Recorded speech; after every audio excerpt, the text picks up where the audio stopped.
The Gold Coast Country Club's magnificent ballroom glittered with 3 decades of accumulated success as 250 guests celebrated the 35th wedding anniversary of Richard and Margaret Harrison. The couple had built Harrison Manufacturing from a small machine shop into one of the region's largest industrial equipment companies, and tonight represented the pinnacle of their social and business achievements. "You're not welcome here anymore, Sophia." Dad's voice carried across the elegant room where he stood near the anniversary cake, surrounded by business partners, city officials, and the industrial elite who had built their fortunes alongside his over 3.5 decades. At 63, Richard Harrison commanded respect wherever he went. His company employed over 2,800 people and generated annual revenues exceeding $400 million.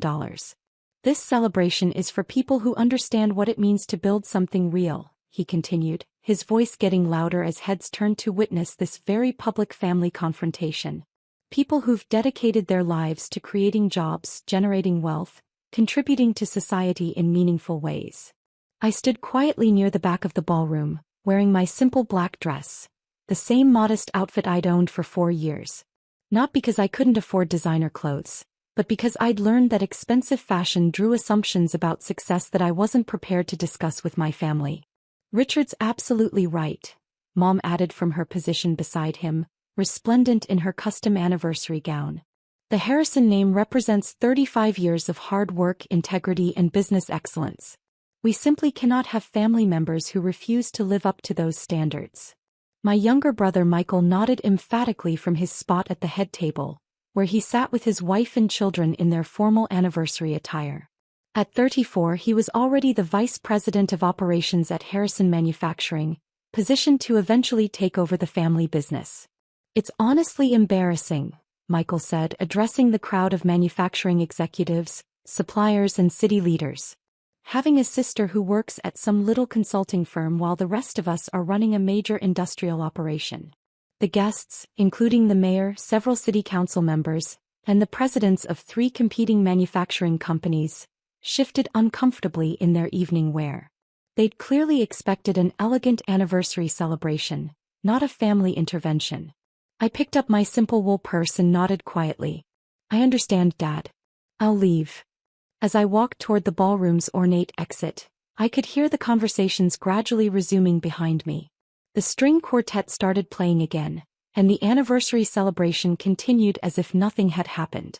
I was almost to the main doors when Dad's longtime business partner, George Mitchell, suddenly appeared at his side. George had been Dad's closest friend and co-investor for over 20 years, serving on Harrison Manufacturing's board of directors and owning 15% of the company's stock. George leaned close to Dad's ear and whispered something that made Dad's face go completely pale. "What did you just say?" Dad asked, his voice barely audible above the party noise. George spoke louder this time, his words carrying to the nearby guests who were pretending not to eavesdrop. "I said she just bought your entire company, Richard. The acquisition closed this afternoon." The silence that followed was so complete I could hear the crystal chandeliers tinkling in the air conditioning breeze. Dad literally collapsed backward into the nearest chair, his legs giving out as the implication of George's words hit him. That's impossible. "Summit Holdings completed the purchase at 4:47 p.m. today," George continued, pulling out his phone to show Dad something on the screen. "They acquired all outstanding shares, including my 15%, your family's controlling interest, and the employee stock options. The total purchase price was $890 million. The murmur that ran through the crowd was like electricity. 250 people were suddenly very interested in a business conversation they didn't fully understand. $890 million? Mom whispered, sinking into a chair beside Dad. "Summit Holdings has been quietly buying shares for 6 months, George explained to the captivated audience. They started with small investor positions, then made private offers to board members, and finally presented a buyout proposal that none of us could refuse."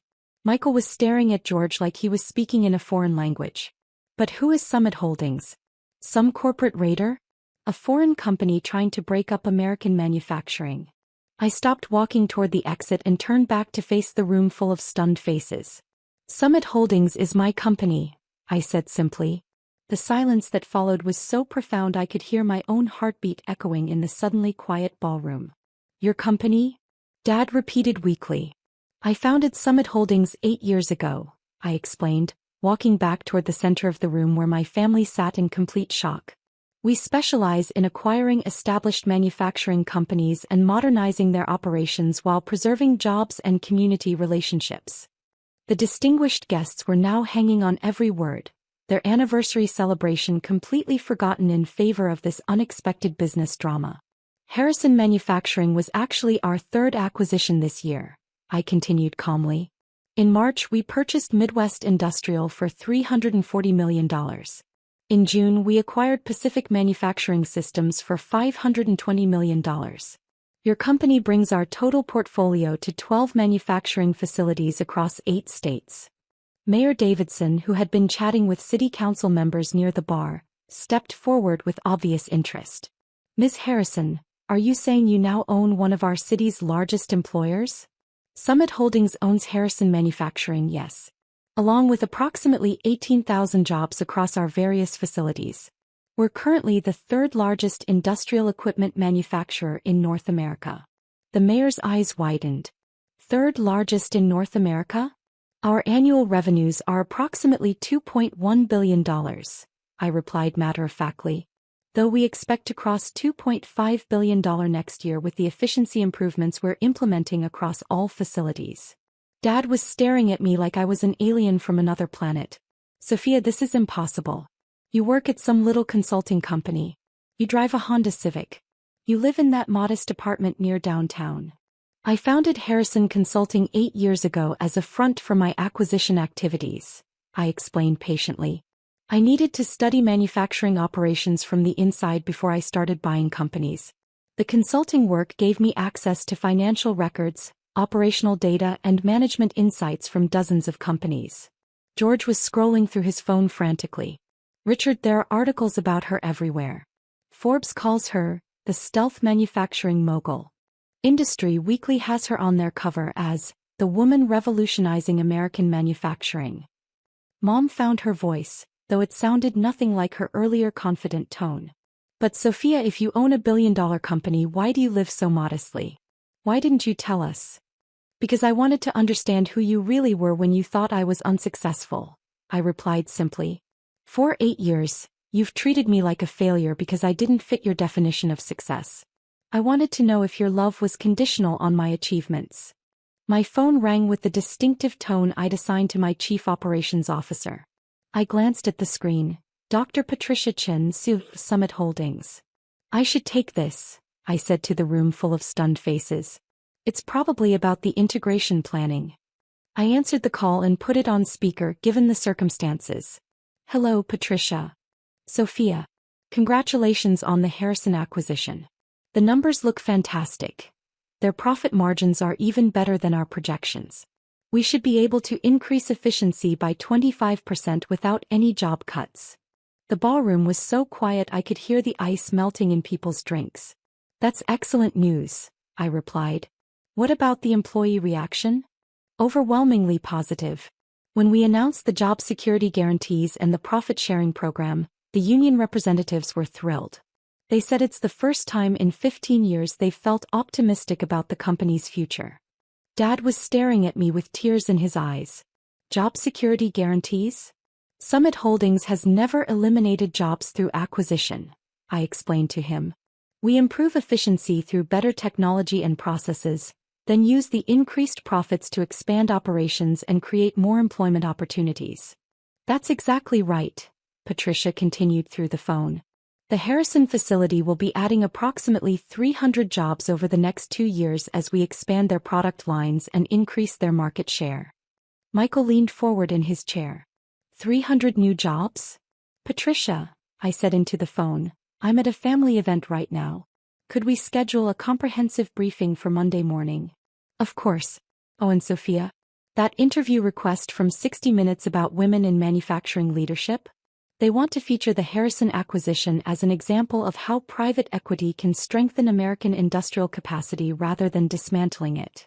I glanced around at 250 faces staring at me in complete amazement. Have my assistant coordinate with them. I'll review the segment outline next week. Perfect. Congratulations again on building something truly revolutionary in the manufacturing sector. I ended the call and slipped my phone back into my purse. The anniversary celebration had completely transformed into an impromptu business conference. 60 Minutes wants to interview you? Michael asked weakly. They're interested in how strategic acquisitions can modernize American manufacturing while preserving communities and creating jobs, I explained. It's a model we've successfully implemented across 12 facilities now. George was still scrolling through his phone. Sophia, the business journals are calling you one of the most successful acquisition specialists in the country. How did we not know about this? Because you were so busy being disappointed in my lifestyle choices that you never asked what I was actually building, I replied gently. Dad stood up slowly, walking toward me with an expression I'd never seen before, a mixture of awe, regret, and something that looked like pride. Sophia, he said quietly, I need to ask you something important. What happens to Harrison Manufacturing now? What happens to the people who've worked there for decades? Nothing changes except for the better, I replied. Same management structure, same employee benefits, same community relationships. We'll just have better equipment, more efficient processes, and expanded market opportunities. And Michael? Mom asked, clearly worried about her son's position in the company. Michael has excellent operational skills, I said, looking at my brother who was still staring at me in shock. If he's interested, I'd like him to consider heading our expansion into South American markets. We're planning to build 3 new facilities there over the next 5 years. Michael's mouth dropped open. You want me to run international expansion? You understand manufacturing operations better than anyone on my current team, I explained. And you have the Harrison name, which carries weight with our suppliers and customers. My phone buzzed with a text message. I glanced at it and smiled. What now? Dad asked, his voice filled with something between exhaustion and amazement. The Department of Commerce wants to meet about our role in the American Manufacturing Renaissance Initiative. Apparently, they're interested in our model of strategic acquisitions that strengthen domestic industrial capacity. The mayor stepped forward eagerly. Ms. Harrison, this is incredible for our city. Having the regional headquarters of a $2.1 billion manufacturing company based here. The economic impact will be enormous. Summit Holdings is committed to the communities where we operate, I replied. We're not just preserving jobs. We're creating economic ecosystems that support entire regions. I looked around at the faces of family and friends who were finally seeing me for who I really was instead of who they'd assumed I was. For 8 years, you've all treated my modest lifestyle as evidence of failure. You've been embarrassed by my simple clothes, my small apartment, my preference for meaningful work over impressive titles. The anniversary ballroom was completely captivated now. But I wasn't failing, I was building. While you were focused on appearances and social recognition, I was creating systems that preserve American manufacturing jobs and strengthen industrial communities. Dad was crying now, tears streaming down his face as he realized the magnitude of what he'd been dismissing all these years. Sophia, he whispered, I'm so sorry. I'm so incredibly sorry for everything I said, everything I assumed. What you've built, it's extraordinary. You don't need to apologize, Dad. You built something meaningful too. Harrison Manufacturing has been providing good jobs and quality products for 35 years. I just wanted to make sure that legacy continued. Mom stood up and walked toward me, her anniversary gown rustling as she moved. Can you forgive us? Can we start over? We don't need to start over, Mom. We just need to understand each other better. I'm still the same person I've always been. I just have more resources now to do the work I care about. As the evening continued with discussions about manufacturing, job creation, and industrial policy, I realized something important had changed. For the first time in 8 years, my family was seeing my success rather than just seeing my choices. The anniversary celebration was transformed, but in a way that honored both what Dad had built over 35 years and what I'd been building for 8. George raised his champagne glass. I think this calls for a toast. To the Harrison family, 35 years of building something meaningful, and the next generation carrying it forward in ways we never imagined. As the room raised their glasses, Dad put his arm around my shoulders for the first time in years. I'm proud of you, Sophia, he said quietly. I'm proud of what you've built, and I'm proud that you're my daughter. The Summit Holdings portfolio now included Harrison Manufacturing, but tonight the most valuable acquisition was something that couldn't be measured in dollars. A family that finally understood each other. And that was worth more than any corporate balance sheet.